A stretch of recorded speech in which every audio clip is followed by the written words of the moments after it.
আজি পবিত্ৰ সতী সাধনী দিৱস। বীৰাংগনা সতী সাধনীক অসমৰ ইতিহাসত চুতীয়া সাম্ৰাজ্যৰ ৰাণী সতী সাধনীৰ সাহস, আত্মত্যাগ আৰু স্বাভিমান চিৰদিনলৈ প্ৰেৰণাৰ উৎস হৈ থাকিব। মহিয়সীগৰাকীৰ অতুলনীয় দেশ প্ৰেম, নৈতিকতা আৰু অসীম সাহসে প্ৰেৰণা যোগাই আহিছে মহিলা সমাজক আৰু অসমৰ ৰাজ্যক, ভাৰতৰ ৰাজ্যক। আজি পবিত্ৰ সতী সাধনী দিৱস। ঠায়ে ঠায়ে সতী সাধনী দিৱস পালন কৰাও গম পোৱা গৈছে।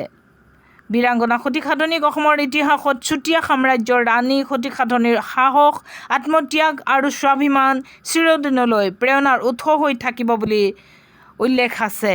মহিয়সীগৰাকীৰ অতুলনীয় দেশপ্ৰেম, নৈতিকতা আৰু অসীম সাহসে প্ৰেৰণা যোগাই আহিছে মহিলা সমাজত। এয়া হৈছে সতী সাধনী। পবিত্ৰ সতী সাধনী দিৱস আজি পালন কৰা হৈছে। সেয়েহে অফিচ, স্কুল, কলেজ বন্ধ আছে বুলি গম পোৱা গৈছে। আপোনালোকে নিশ্চয় গম পাইছে আজি পবিত্ৰ সতী সাধনী দিৱস। সেয়েহে স্কুল, কলেজ কৰ্মচাৰীসকলে ব্যাহতি পাইছে, কৰ্মৰ পৰা ছুটি পাইছে আজিৰ দিনটোত।